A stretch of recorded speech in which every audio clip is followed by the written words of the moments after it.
আসসালামু আলাইকুম এভরিওয়ান, আশা করি সবাই খুবই ভালো আছেন। আপনাদের দোয়াতে আমিও খুবই ভালো আছি।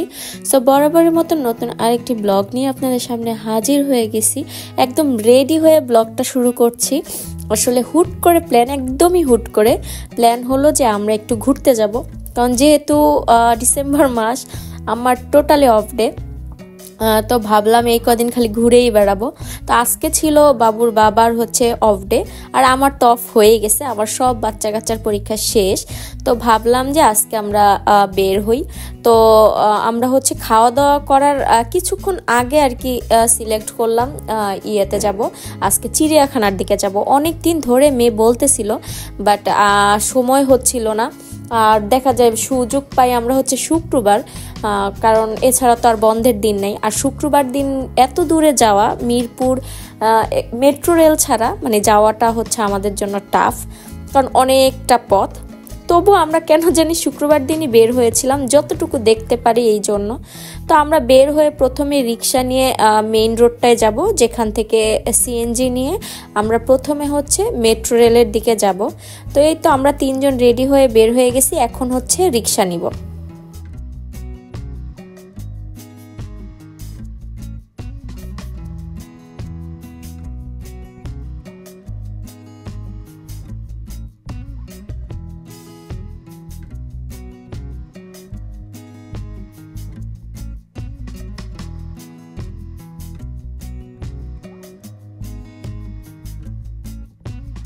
রিক্সা নিয়ে আমরা মেইন রোডে এখন চলে যাচ্ছি। ওইখান থেকে আবার সিএনজি পেতে আমাদের প্রায় 15 মিনিটের উপরে লাগছে।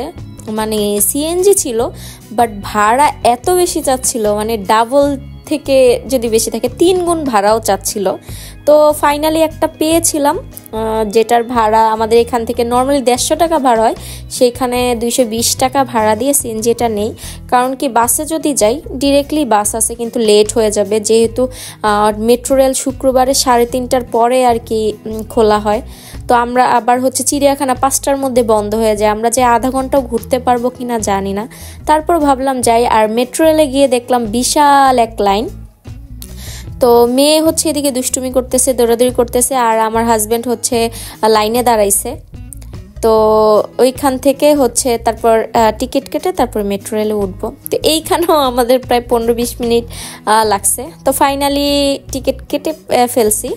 এখন ট্রেনে উঠবো, ট্রেনের জন্য ওয়েট করতে হবে। ট্রেনের জন্য আমরা প্রায় 10 মিনিটের উপরে ওয়েট করছিলাম, আজকে 10 মিনিট না, সরি 5 মিনিটের মতন ওয়েট করছি।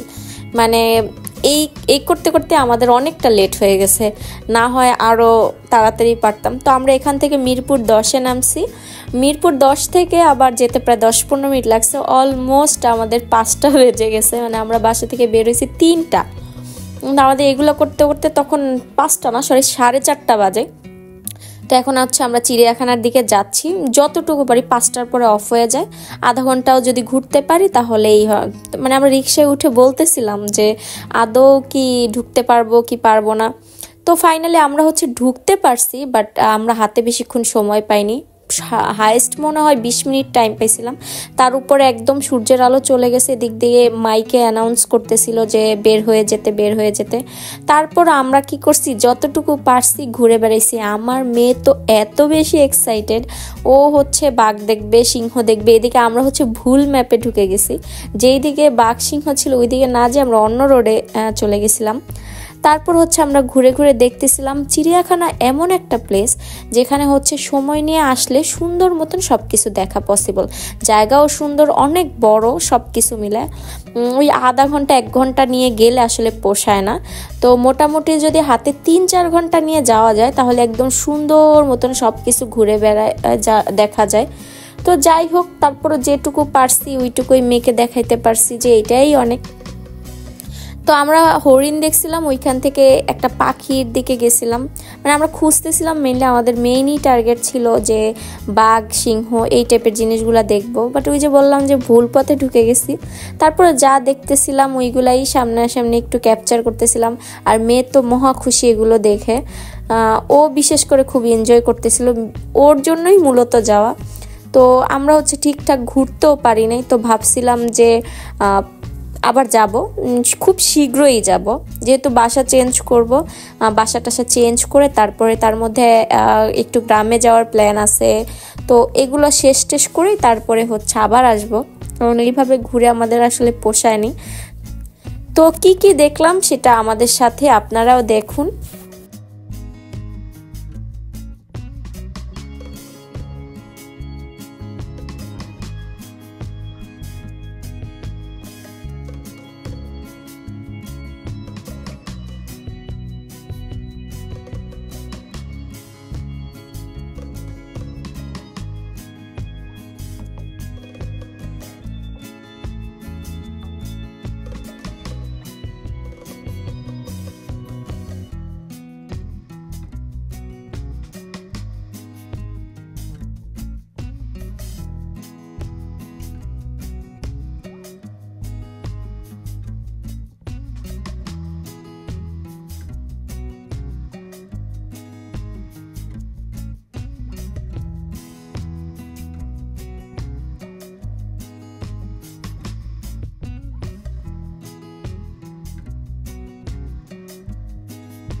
অনেকক্ষণ ধরে ঘুরতেছি, এদিকে মাইক থেকে তো বলতেছি বের হয়ে যেতে, অনেকেই বের হয়ে যাচ্ছে। তারপর আমরা কোনো রকমের একটু বাঘ টাক দেখতে পারছি, তাও খুব তাড়াহুড়া করে, মানে ফাইনালি পাইছি যে এই পথটাতে বাঘ সিংহ আছে। মোবাইলে ম্যাপে খুঁজে খুঁজে আর কি গেছিলাম, তো তাও একটু যাই দেখতে পারছি, এইটুকুই অনেক। মানে আমি তো ভাবছি দেখতেই পারবো না। তো মেয়ে এদিকে দোকানপাট দেখে এইটা ওইটা খাবে, ও বাইরে যা দেখে তা নিয়েই বায়না করে, কারণ ওর মুড অফ, এখন কেন বের হয়ে যাবে, ও আরেকটু ঘুরবে। পরে আবার বলতেছি যে আরেকদিন আসবো, তখন আবার দোকান দেখায় বলতেছে যে তাহলে আমাকে এগুলা কিনে দাও। বাট জানেনই তো ভিতরে যে পরিমাণ দাম, তার উপরে কোয়ালিটি ভালো না। তো আমরা বলতেছিলাম যে চল আমরা বাহিরে গিয়ে একটা রেস্টুরেন্টে খাবো, যেহেতু সন্ধ্যা হয়ে গেছে প্রায়, আমরা যেতে যেতে প্রায় ডিনার টাইমই হয়ে যাবে। তো এই দিকেরই কোনো একটা রেস্টুরেন্টে ট্রাই করব। তো এখান থেকে সিংহ দেখতে আবার যাচ্ছিল, কোন সাইডটায় সিংহ আছে। তো ওইখান থেকে সিংহ টিংহ দেখে তারপরে আমরা আরেকটু হরিণ টরিণ এগুলো দেখতেছিলাম, তারপরে বের হয়ে যাব।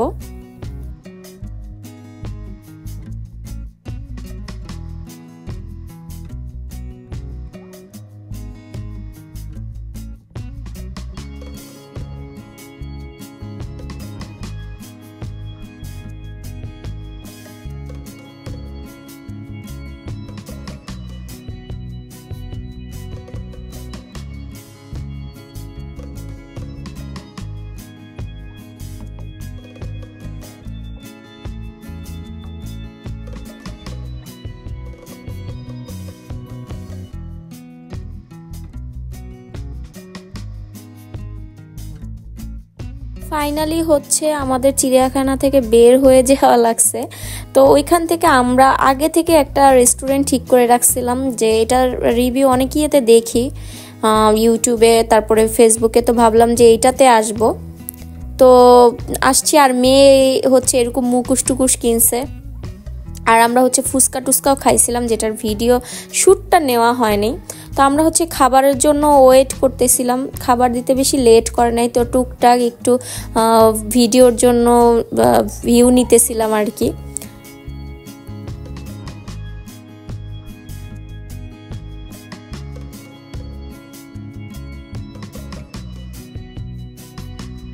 তো আমাদের খাবার চলে আসছে। আমি হচ্ছে একটা পাস্তা অর্ডার দিয়েছিলাম, পাস্তাটার নামটা আমার এক্স্যাক্টলি মনে নেই। আর আমার হাজব্যান্ড হচ্ছে সেট মেনু অর্ডার দিয়েছিল, মানে আমরা দুইজন দুই রকমের দিয়েছিলাম, পরে শেয়ার করে আর কি খাইছি। তো খাবার মোটামুটি ছিল, আহামরি কিছুই না। তো আমাদের খাবার মোটামুটি শেষ। আমার মেয়ে তেমন একটা খায় নাই, ও হচ্ছে পাশের সিট ছিল দোলনার, ওইখানে বসে বসে দোল খাইছে। ও দুষ্টুমির ইয়েতেই ছিল, সারাটা দিন দুষ্টুমি করছে। আর ওই দিন বিশেষ করে এত বেশি দুষ্টুমি করছে বলার বাহিরে, খুবই বিরক্তও করছে সব কিছু মিলে। মানে ছোট বাচ্চা নিয়ে ঘোরাঘুরিটা এখন মনে হয় যে কষ্টসাধ্য হয়ে যাচ্ছে। যাই হোক, তারপরও হুটহাট প্ল্যান কিন্তু ভালোই হয়। আমরা পুরাটা ঘোরাঘুরি করছিলাম অনেকটা দৌড়ের উপরে। তো আলহামদুলিল্লাহ যা হয়েছে ভালো হয়েছে, মোটামুটি ভালোই ঘোরাঘুরি করছি। তো খাওয়া দাওয়া কমপ্লিট, এখন বাজে প্রায় 8টা। তো আমরা হচ্ছে এখন আবার মেট্রো রেল করে বাসায় চলে আসব। শুক্রবার তো 9টা পর্যন্ত থাকে। তো আজকের ব্লগটা এই পর্যন্তই। সবাই ভালো থাকবেন, সুস্থ থাকবেন। আল্লাহ হাফেজ।